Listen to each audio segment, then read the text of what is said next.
that we write in.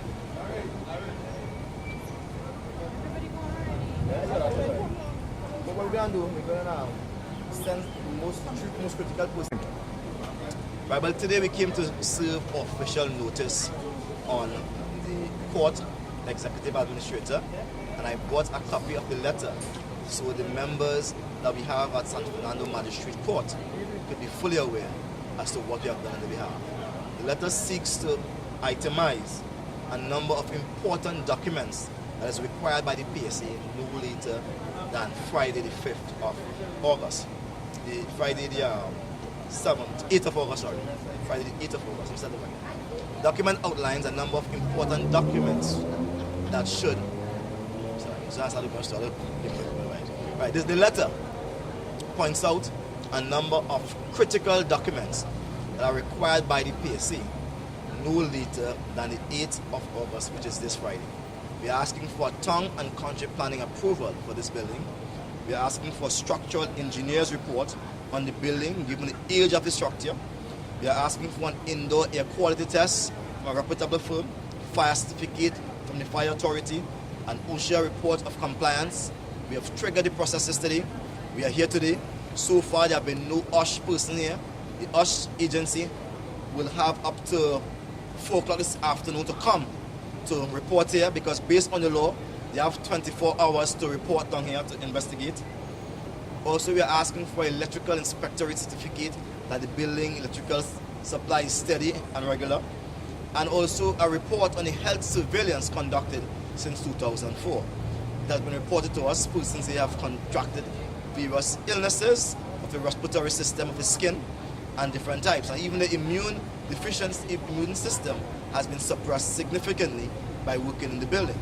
Therefore, we are asking the employer to provide to us a copy of that book that the law mandates that must be kept, that record where workers' health was monitored over the period 2004 to present.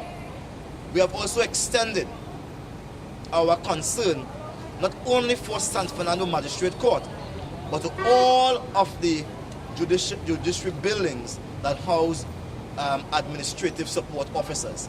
And so what we are doing, we are saying that we need all of those documents that we have itemized here for the San Fernando High Court, Superior Court, Chaguanas Court, Arima, Port of Spain.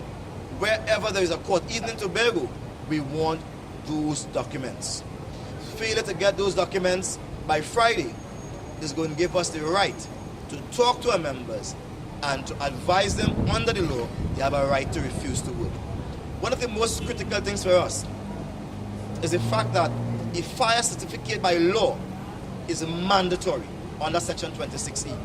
The law stipulates that such a certificate should be held within every single building.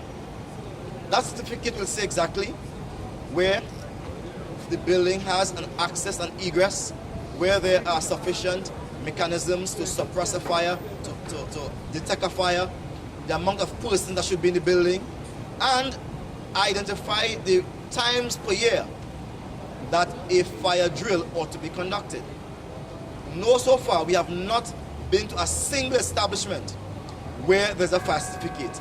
As a matter of fact, the PSA has been told reliably that a lot of those buildings cannot have a fire certificate because they are just not compliant with the fire laws of Trinidad and Tobago.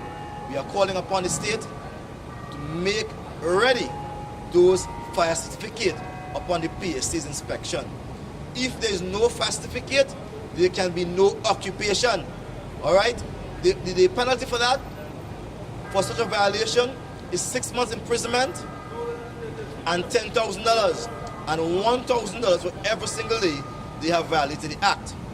It is so with CSO in Port of Spain. There is no fire certificate. The Ministry of Finance has no fire certificate. The Ministry of Transport have no fire certificate. Even all the judicial buildings, they have no fire certificate. And we are saying to them, if there is none by Friday, do not talk to us. Get a fire certificate. We'll be taking maximum action. These rights belong to us. The right to protect ourselves, and we are not giving them to anybody. If they want to talk, we could talk, but they must understand if we compromise, they too must compromise. Here we have the letter. And so while the workers have reported to work this morning, they have found everything remaining same. The stench of pigeon droppings, of rat litter is still around the place. They have no concern, no regard for human life. When one goes into the courtrooms, there's still a lot of AGs, well, I should say mosquito, black and white mosquito. I can't pronounce the name, right? The AGs, the Egypti mosquito, black and white, flying around the place, right? Asbestos still on the roof, the tarpaulin still there. They don't care.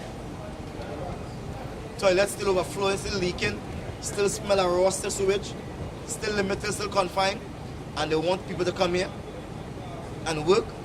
Say no to that. Justice must begin in the halls of justice. Right now, the scales on these buildings are tilting towards the employer because they are the ones who seem to have the heavier worth than us. We seem to be lightweight, so we seem to be going up in the sky. Our values mean nothing to them. Our life mean nothing to them. But their life mean everything. Their pension, everything for them is valuable, except the workers. We are like slaves. That must change. Enough said? Cool.